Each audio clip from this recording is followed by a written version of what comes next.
Hello, bienvenue sur Clan de cœur par la parole. Je suis contente de te retrouver encore aujourd'hui sur cette nouvelle vidéo. Aujourd'hui, on va continuer de partager sur le thème abordé la première fois, c'était l'amour que Dieu a pour toi. Mais avant de continuer, abonne-toi et surtout partage la vidéo. L'aspect que je veux aborder aujourd'hui concerne le fait que Dieu te connaisse. Dieu te connaît et parce que Dieu te connaît, c'est vers lui que tu dois t'approcher pour lui demander les plans qu'il a pour toi, les projets qu'il a pour toi. Parce que c'est lui qui t'a créé et il te connaissait même avant ta naissance. Mais aujourd'hui, je veux plus aborder l'aspect physique. Oui, parce que je me suis rendu compte que beaucoup de personnes sont complexées par leur physique, par leur forme.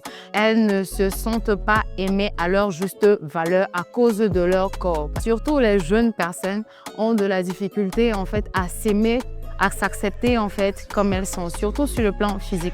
Parce que on est dans une société, il y a un peu de tout, les gens font de la chirurgie à gauche, certains partent refaire leur nez, refaire les lèvres, refaire les seins, refaire le popotin. Chacun va essayer d'arranger son corps selon la forme qui lui plaît. Il y en a même qui décident de changer de teint. Oui, excusez-moi, balle perdue pour les personnes qui font le tchatcho, mais bon, il fallait que je le dise.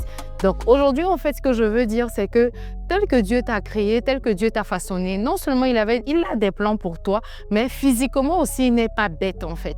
Excuse-moi, physiquement, il n'est pas bête. Il a voulu que tu sois comme tu es. De la même façon que tu es rouge, noir, excuse-moi, blanc, je ne sais pas. Bon, je ne vais pas dire gris quand même. Mais bon, le temps que tu as, en fait, Dieu t'aime comme tu es. Dieu t'a formé tel que tu es. Et ton physique, en fait, ça compte, tu vois. Parce que je connais des personnes, par exemple, qui sont complexées par, comment est-ce que je vais dire ça, qui sont complexées par la forme de leurs dents. Que non, j'ai de larges dents. Bon, je ne comprends pas. Elles ne s'apprécient pas. Bon, je comprends que si tu as un souci dentaire, des fois, il faut un appareil dentaire pour arranger. Mais je ne parle pas de ça, en fait. Je parle du fait qu'il y en a qui ont de la difficulté à sourire. Parce qu'elle va te dire que non, j'ai pas une belle dentition, ma bouche est bizarre, donc je ne peux pas sourire, tu vois. Il y a des personnes, elles n'aiment pas leurs pieds. J'ai une petite sœur, une fois on discutait par rapport au type de chaussures à porter. Et je lui proposais que, il y a telle chaussure que tu peux porter. Elle m'a dit, non, je ne peux pas porter ça. Maureen, je dis, mais pourquoi tu ne peux pas porter ça? Non, j'ai des larges pieds. Je dis, mais ça fait quoi? Non, je ne suis pas à l'aise, je préfère porter les baskets. Donc, elle se cache en fait dans les baskets. Elle n'aime pas porter les talons, elle n'aime pas porter tout ce qui est tapette et autres parce qu'elle dit que non, elle a les larges pieds et elle n'aime pas. Et je trouve ça dommage en fait. Je trouve ça réellement dommage. Le pire en fait, c'est les personnes qui se décapent. Je ne sais pas ce qu'on peut faire pour vous. Bon, c'est juste pour rigoler. Mais je vais te dire aujourd'hui, toi qui utilises des produits pour changer ton teint, honnêtement, Dieu ne t'a pas créé comme ça. Dieu n'était pas bête en te créant teint chocolat ou noir ciré ou noir marron. En tout cas, je ne sais pas si ces teintes-là existent, mais Dieu n'était pas bête en fait en te créant ainsi, tu vois. Donc, ce n'est pas une erreur. Il n'a pas commis l'erreur en te créant ainsi. Il n'a pas commis l'erreur en faisant en sorte que, par exemple, tu aies de larges oreilles, en faisant que tu aies un gros nez, en faisant que tu aies de grands yeux. Non, ce n'est pas un souci en fait. Chacun de nous a une particularité et peut-être c'est ça ta particularité. Et il y en a aussi, par exemple, qui sont nés avec des défauts corporels. C'est pas parce que tu es né avec un défaut corporel que Dieu ne t'aime pas. Non, tu ne dois pas l'accepter. Si la société t'a rejeté à cause de ce défaut corporel, Dieu ne t'a pas rejeté en fait. Accepte aujourd'hui que Dieu t'aime tel que tu es. Il aime ton corps, il t'aime tel que tu es. Je ne sais pas si vous connaissez Nick, c'est son nom là, c'est la suite de son nom, je ne connais pas. Mais lui, il est né sans pied et sans main.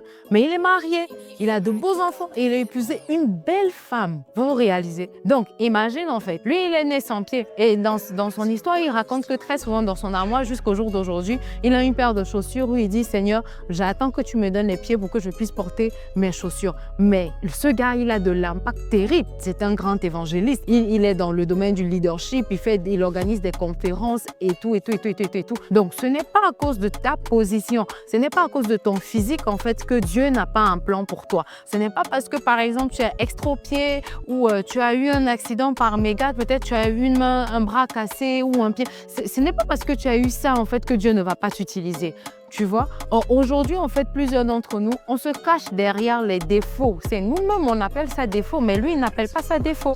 Il veut nous utiliser tel qu'il nous a créés. Il veut nous utiliser tel que les circonstances ont permis que nous soyons. C'est-à-dire que si aujourd'hui, par exemple, je touche du bois, mais si aujourd'hui, par exemple, quelqu'un a un accident et son pied il a une fracture du pied et qu'on doit lui couper la jambe, c'est pas parce qu'elle a la jambe coupée, en fait, qu'elle n'a plus de l'impact. Ce n'est pas parce que elle ne peut plus marcher avec les deux pieds comme je fais qu'elle n'a plus de l'impact, tu vois. Donc, aujourd'hui, à la fin de cette vidéo, quand tu auras fini d'écouter cette vidéo, assois-toi encore l'introspection et regarde ce que tu n'aimes pas sur ton corps. Qu'est-ce que tu n'aimes pas? Il y en a pour s'habiller, vont se cacher dans des vêtements alors que tu as de beaux vêtements que tu peux porter pour mettre ton corps en valeur. Dieu t'a donné un beau corps. La beauté est un atout. Je suis désolée, la beauté est un atout. Si tu doutes, va demander à Esther. C'est parce que Esther était belle qu'elle a été choisie par le roi. Hein. Donc, la beauté est un atout. Utilise ton atout. Que tu sois une femme, que tu sois un homme, en fait, la beauté est un atout. Tu dois te mettre bien. Tu dois bien te vêtir. Tu dois sentir bon. Donc, ce que je disais, c'est une fois de plus encore, il faut faire de l'introspection. Assois-toi et demande en fait, essaye d'analyser. Qu'est-ce qui ne va pas? Je n'aime pas quoi? Tu fais une liste en fait. Je suis complexée par quoi? Parce qu'il y en a en fait, c'est le complexe. Tu vas avoir une sœur. Ah, mais la sœur là, elle a porté la robe là, elle est jolie. Hein? Oui, mais va toi-même, cherche une robe qui te va et porte en fait. Tu vois, tu n'as pas besoin d'être complexé, tu n'as pas besoin d'être gêné. Accepte-toi tel que tu es. Dieu t'a créé comme tu es. Accepte ton corps comme tu es. Accepte ta morphologie. Accepte entre guillemets ce que tu appelles les défauts sur ton corps. Accepte ça comme il faut, tu vois. Et aussi, il y en a, elles n'aiment pas leur visage. Ouais. Et il y a des hommes aussi comme ça, ils n'aiment pas leur visage, tout le temps en train de se maquiller, se cacher derrière les maquillages et tout. Je n'ai rien contre le make-up, je n'ai rien contre le maquillage. Moi-même, je me maquille de temps en autre. Mais en fait, il y en a, elles se cachent derrière le maquillage parce qu'elles veulent pas, elles disent qu'elles n'aiment pas leur visage simplement comme ça. Elles aiment leur visage, elles aiment leur visage en fait quand elles sont maquillées et tout. Et c'est pas normal en fait. Tu dois t'aimer tel que tu es, quitte à ce que tout ce que tu vas ajouter après ne sera qu'en plus, ne sera qu'un avantage en fait. Mais ce n'est pas parce que tu vas ajouter cette chose-là que ça te définit, non. Tu n'es pas défini par ce que tu mets sur ton corps. C'est toi qui définis ce que tu mets sur ton corps. Ah oui, j'espère que tu as compris. Tu n'es pas défini par ce que tu mets sur ton corps. C'est toi qui définis ce que tu mets sur ton corps. Donc, par exemple, si tu portes un vêtement, je ne sais pas, Louis Vuitton ou bien et tout, ce n'est pas parce que tu as porté Louis Vuitton que tu donnes... Non, ce n'est pas parce que tu as porté Louis Vuitton que tu es quelqu'un. Non, c'est parce que tu es quelqu'un. Je sais pas si tu captes un peu. C'est parce que tu es quelqu'un que tu donnes de la valeur à Louis Vuitton. Donc, en fait, c'est Louis Vuitton sur ton corps. C'est toi qui donnes de la valeur à Louis Vuitton et non l'inverse. J'espère qu'on s'est compris. C'est tout pour aujourd'hui. Merci d'avoir écouté et n'oublie pas de t'abonner. N'oublie pas surtout de partager. Partage cette vidéo à quelqu'un que tu connais qui est complexé par son corps. Ça va lui faire du bien. À très bientôt. Peace.